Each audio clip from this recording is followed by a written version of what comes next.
in a region that is unstable, and it is the country of destination. Gachagua has appealed to coffee producers in Colombia to strike a collaboration with farmers in the country in a bid to improve coffee production and trade in Kenya. Kenya is the largest economy in East Africa and a gateway to the East African region with 7 partner states with about 560 million people. It is a leading financial and technology hub. Colombia prides itself as the best coffee producer in the world and has captured world's leading markets such as United States, Germany, and Belgium, all of which are targeted by Kenyan producers. Where producers and roasters can come and meet face-to-face with the Kenyan farmers, visit their farms, sample the best, and be able to make an informed decision. Kenya-Colombia ties stages a major benefit for farmers in the country as they stand to improve production and sale of the product, as well as acquiring modern skills and adopting efficient policies. Despite the fact that we have the best quality of coffee in the world, that high quality does not get the world. The few people who buy Kenya's coffee buys just a little of it. Gachagua made a global plea to worldwide markets to consider embarking on direct purchase of coffee from the country, pitching that the country has one of the best coffee in the world. The deputy president, however, decried underexploitation of the produce due to limited resource and expertise, pledging to leverage the 4-day Colombia Forum to resolve this gap and revitalize coffee production in the country to global levels. Joseph Oyomo, Kutv. And the Ministry of Health today joined the world in celebrating World Patient Safety Day. The Principal Secretary of the State of Department of Public Health and Professional Standards, Mary Muthoni Muriuki, kick-started the work at Afya House under the theme Elevate the Voice of Patients. During the 2023 Patient Safety Global Conference, the Health Cabinet Secretary Susan Nakhumicha assured the Kenya's unwavering commitment to patient safety and also praised the tireless efforts of patients, caregivers, and healthcare workers in advancing safe healthcare practices. Nakhumicha also highlighted the significance of trust between patients and healthcare providers.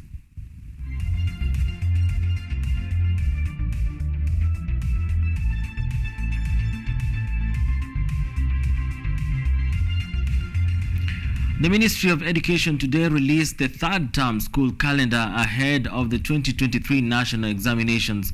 In a statement, the Principal Secretary for Basic Education, Dr. Belio Kipsang, stated that the third-term calendar will run until October 27th to pave way for the national examinations. He further advised parents to prepare accordingly and work closely with teachers to ensure smooth examination period for students. In addition, institutional administrators are reminded that all school activities involving parents and other stakeholders are not allowed during the third term to allow adequate preparations ahead of the national exams that are set to start on 30th October 2023.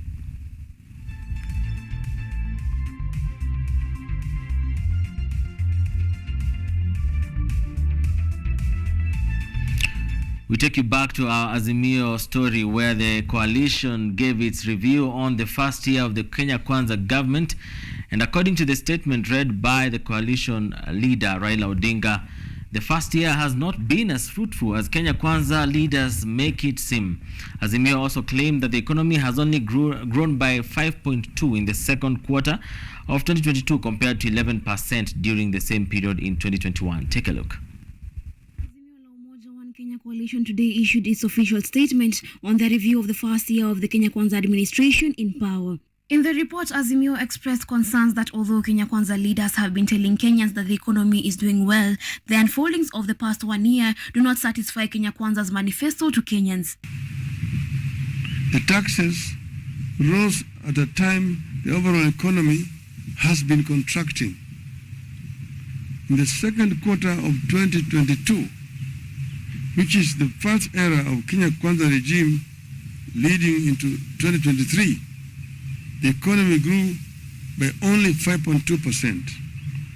In a similar period in 2021, it grew by 11%. The coalition also reported that prices of basic commodities have gone up, with commodities such as maize, sugar, and even electricity hiking in prices. They were, however, quick to note that the prices might go up even further following the recent fuel prices review by April. Without blinking an eye, the regime went against its promises to reduce borrowing and did the complete opposite. In the statement, the coalition says that over the past 1 year, the Kenyan currency has depreciated in value, losing about 25% of its value against the US dollar and 25% of its value against the Tanzanian and Ugandan shilling. Kenyans responded to this turn of events by trying to steady their businesses, especially the small enterprises.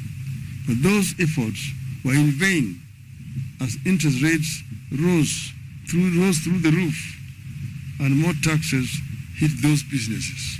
As the coalition notes, the task of bettering the country's situation is entirely upon the government. They also note that the state of continued insensitivity might see the regime fall out of power. Yvonne Kimuma, KUTV. Thank you, Yvonne Kimuma, for that wonderful story. 16 minutes past 9 p.m. We take a short break right here on KUTV Primetime News. We come back with more stories. Don't go anywhere.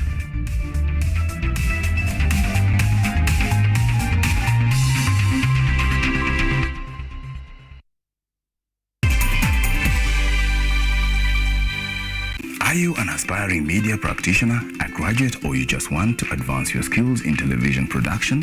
Then welcome to Kenyatta University, where education meets innovation. KUTV, the premier university television station in Kenya, is now offering short courses in TV studio, field technical operations, and video editing. Through these courses, you will acquire hands-on skills on camera operations, media production, lighting techniques, audiovisual editing, and sound and visual control, and how to operate key equipment in modern TV control room. Enroll today at KUTV and discover your full potential in cutting-edge TV broadcasting. Graduates of these courses will receive professional certificates. For more information, visit our offices at KUTV Studios or call us on 020-870-4252 or 020-870-4255 or SMS us on 0739-110-544. KUTV, a new experience.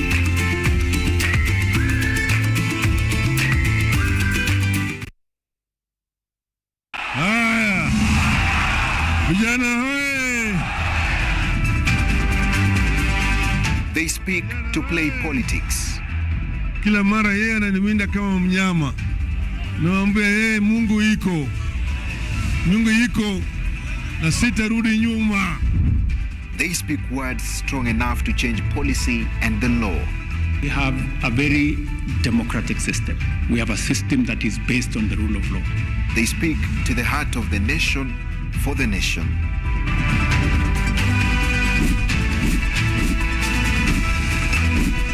Simu imeleta mambo mingi sana. Mimi hata nataka ifungwe kabisa, na ifungwe hata WhatsApp na Facebook zifungwe kabisa.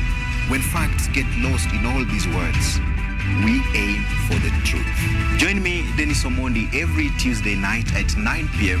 as I serve you the news and speak to your leaders and their observers to establish nothing but the truth.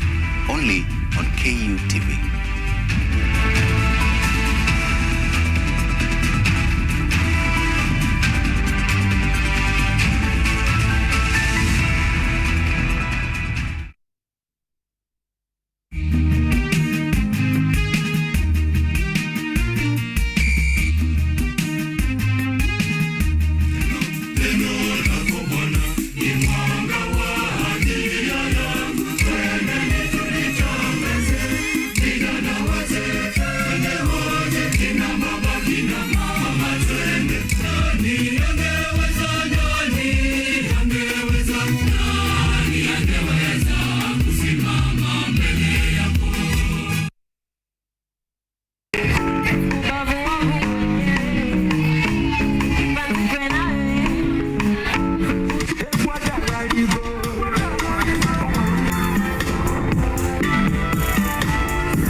Welcome back. You're still watching Kutv Primetime News. We're here to inform you on what's happening in the country and beyond. Now, a retired female chief in Gatundu, Kiambu County, has been arrested for running an illegal advocate's office, falsely representing clients in court and collecting money from the public during a joint operation by the Law Society of Kenya (LSK) and the Directorate of Criminal Investigations (DCI. Various documents were recovered, including chief stamps and legal papers. A retired female chief was apprehended for operating an unlawful advocate's office, deceiving clients in legal matters, and extorting money from the public. During a coordinated operation by the Law Society of Kenya (LCK) and the Directorate of Criminal Investigation (DCI), crucial documents such as a chief stamp and legal records were found. Nairobi Regional LCK representative Stephen Bogwa, who coordinated the operation, said the suspect was found with, among other things, a chief stamp despite having been retired about 2 years ago as the Churu Sublocation Assistant Chief. Also recovered were land sale agreements, title deeds, succession documents, which were seized as exhibits by DCI officers who were set to arraign the suspect in court. Ni kwa hofu sana huko. Mama pia alikuwa assistant chief, nao ndio wanajiwekelea, wanajifanya wanalagai wananchi, wakijifanya kuwa ni mawakili, na amekuwa akifanya hiyo kazi kwa muda wa mwaka mmoja kwa sasa. Bali ile jambo la kushangaza kuwa ni anaelewa kama yeye mfanyikazi wa serikali, anaelewa kuwa hawezi fanya kazi ambayo haujahitimu na ambayo hauna leseni ya kufanya. Tumepata documents mingi sana, kuna agreement mingi sana za pesa ya juu sana. Watu Gitari Njoroge Gatundu LCK representative said the suspect appeared to be using her connection as a former administrator to con clueless members of the public of their hard-earned cash. He added that it was the second time in 1.5 years that an advocate impersonator was arrested on operating an illegal office in the town, adding that the lawyers body will not relent in efforts to flush out the crooks. Tondo and the Kiambu County at large have no otherwise than to succumb to our authority. This is an act which we condemn in the strongest terms, and we are going to follow up this particular case up to its logical conclusion. What I want to urge the members of the public in Gatundu is to be aware, take precaution. This is not the first time this has happened, and we are not going to relent. The public is therefore urged to be cautious when seeking for law services, as more people are falling victims to the criminals. Masiwanjiro, KUTV. We move over to Kilifi County, where senior citizens in Malindi have asked the government to lower the age of Inua Jamii beneficiaries to 60 years, citing that the current minimum age of 70 years is locking out highly deserving cases. Meanwhile, in Homa Bay, water scarcity within the county is set to be addressed following the implementation of a new distribution network. Beneficiaries of Inua Jamii program in Malindi now wants the government to reduce the minimum beneficiary age to 60 years, citing that the current age limit of 70 years is too high. Speaking during the Inua Jamii registration of senior citizens and persons living with disabilities, Ganda Ward MCA Oscar Wanje noted that some people were not able to declare their dates of birth due to illiteracy. Elsewhere in Homa Bay County, the perennial water shortage is set to be addressed following the implementation of a new water distribution network.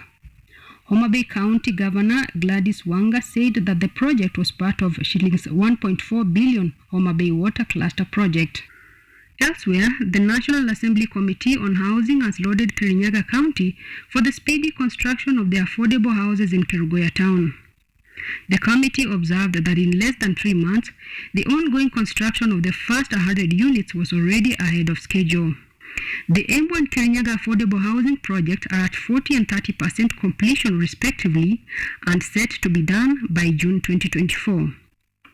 Julie Ngaki, KUTV.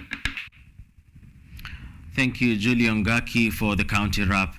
Now, the Institute of Certified Public Accountants of Kenya, ISPAC, is pushing for strict deployment of professionals in key economic departments to enhance accountability. At the same time, taxation on cigarettes, alcohol and betting is expected to rise to promote what the Treasury terms as healthy living. This and more in the Business Wrap. Kenya's Institute of Certified Public Accountants is now pushing for professionalization of financial resource management by leveraging skilled workforce. The consortium is seeking collaboration with the county governments and assemblies to scale up maximum accountability in the use of taxpayers' resources. So we've been working with county governments, and the beauty of our engagement is that we've seen a lot of accountability when it comes to money matters. We engage a lot in terms of budgeting, financial management and educating them on PFM matter. Tuwe na uhusiano watuweze kutusaidia na tunaweza kuwa na changamoto. Moja yao pia ambao tutakuwa tunaangalia ni maneno ya own source revenue. Hiyo imekuwa ni changamoto kubwa sana hapa. It's a conversation that covers ambayo inahusisha maneno mingi sana. From research, revenue correction, sitting in the committees, sitting in the task force. Meanwhile, taxation on alcohol, cigarettes, betting and sugar-based products is expected to rise further in what the Treasury terms as a scheme to promote healthy living and curb negative effects such as addiction. The proposal will add to the recent one in which the state introduced a 242.29 shillings per kilogram tax on locally manufactured sugar confectionery.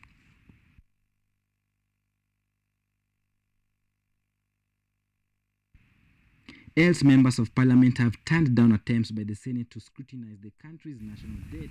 Right, we take another short break right here on KUTV Primetime News. We come back with more news. Don't go anywhere.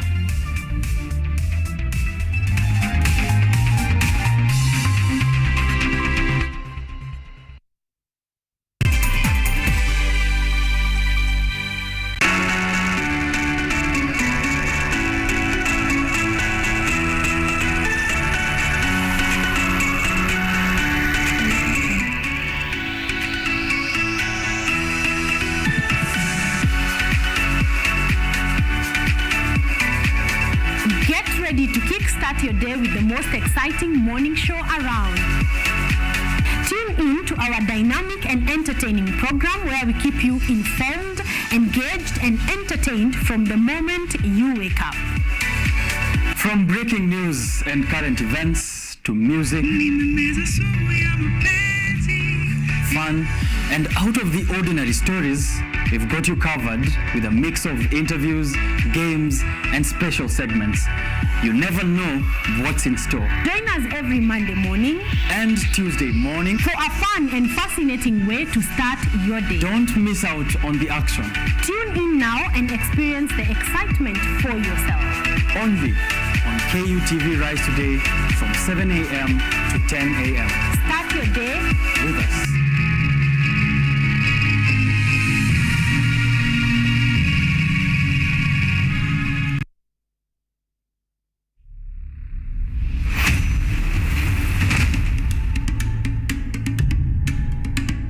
Kipindi hewani ni mitindo ya kipwani.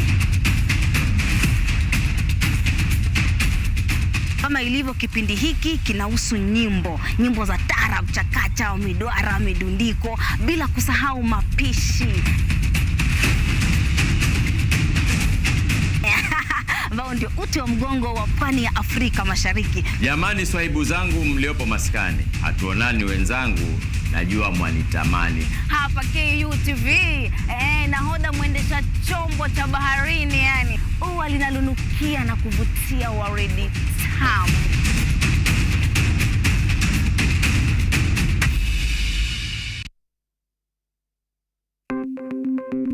Maelfu na maelfu ya wahamiaji wakiwa na watoto kutoka nchi za Amerika ya Kati wanaendelea kuwasili kwenye mpaka kati ya Marekani na Mexico.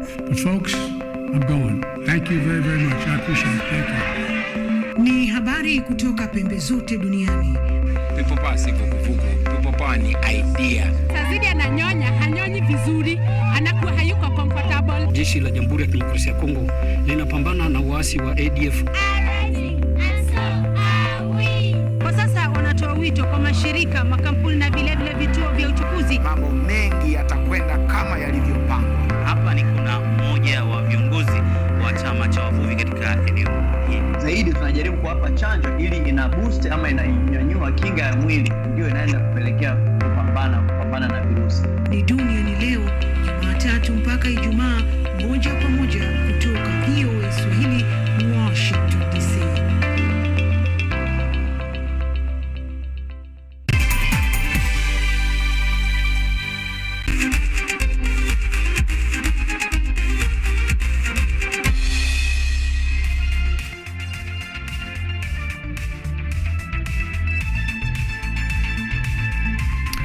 Welcome back, and now we are on to sports news. Kenya Rugby Sevens head coach Kelvin Mambua believes that Shujaa players have what it takes to seal an automatic slot in the next year Olympic Games set to be held in Paris, France. While speaking to the press, Wambua said the 7-week training period has addressed failings that the team had last season, including their defensive play and attacking runs. Shujaa will take on Namibia, Zambia and Nigeria in Pool B in the Africa Rugby Sevens Cup, which doubles up as the Olympic 2024 qualifiers. The matches will kick off from tomorrow in the city of Harare, Zimbabwe.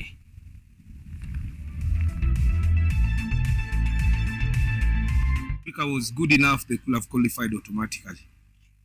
Yeah, so that's a challenge. Also, the reason that they didn't qualify automatically means anybody can win. It's just how you approach the tournament. Like I said, first of all, it's all about belief. If you put in the hard work, you just have to believe in yourself. So for us, our approach again, we will take a game at a time. We have done our individual and team profiling for our opponents, and I believe when we meet South Africa, we'll be ready for them. Elizabeth Andiego is closer to punching her ticket to the Paris 2024 Olympic Games after romping into the finals of the Boxing Africa qualifiers in Dakar, Senegal. Andiego outclassed Tunisia's Molka Mabrouk in the semi-finals to book an enticing final date with world champion Hadija Mardi of Morocco. The winner of the fight will get an automatic ticket to participate in the 2024 Olympic Games set to be held in Paris, France.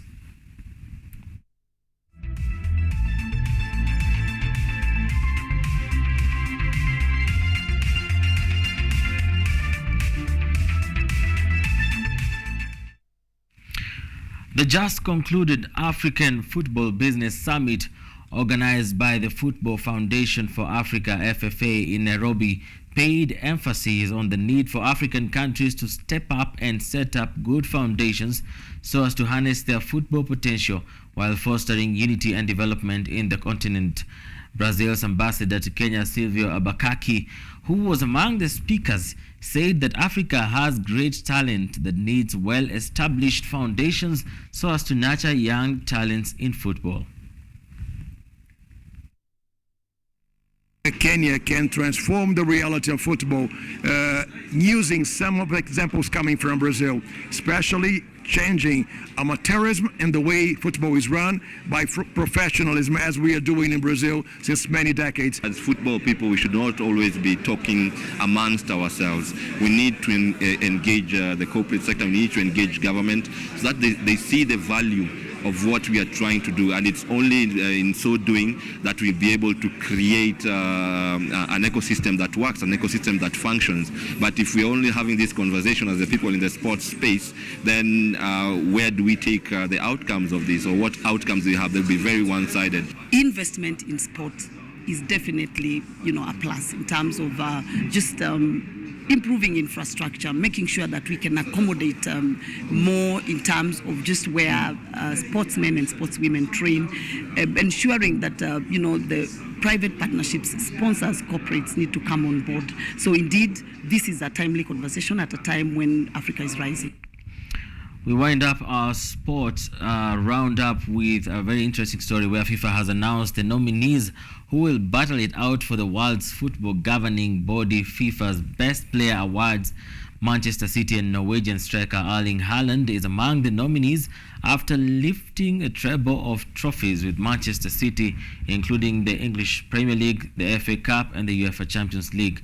Lionel Messi of Inter Miami and United States, alongside former teammate at Paris Saint-Germain, Kylian Mbappe, were also nominated. In the best coach category, Pep Guardiola was selected after leading Man City to treble last season, alongside Simeone Inzaghi of Inter Milan and Xavi Hernandez of Barcelona. Other categories up for grabs includes Best Goalkeeper and both Female Player and Coach awards.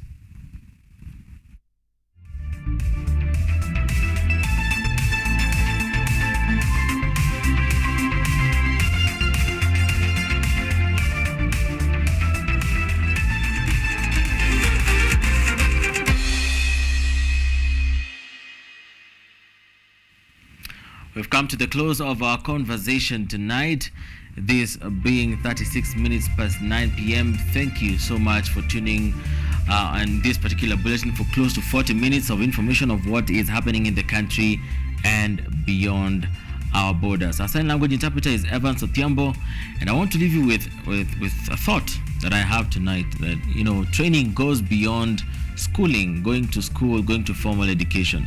So training allows us to handle the many tasks that we do daily. So whichever training you have received, please work according to your training. Don't go to other people's training and start to force issues. That's how I wind it up tonight. My name is Mutegi K. Martin. Good night.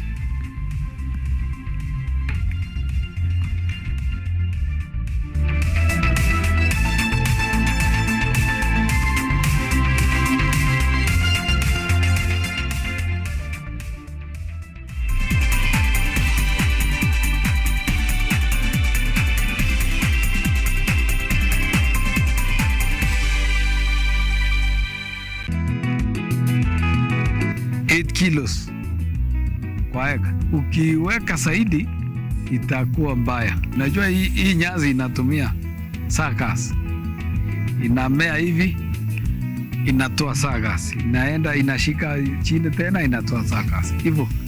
Sasa alabu itanona, unaona haisieki sababu sichaweka mingi. Sasa ukikata baada 2.5 months inakata.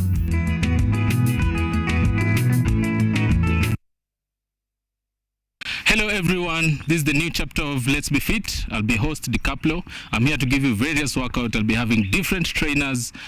We'll have Zumba classes, we'll have aerobics classes, we'll have boxercise, we'll have kata box. Just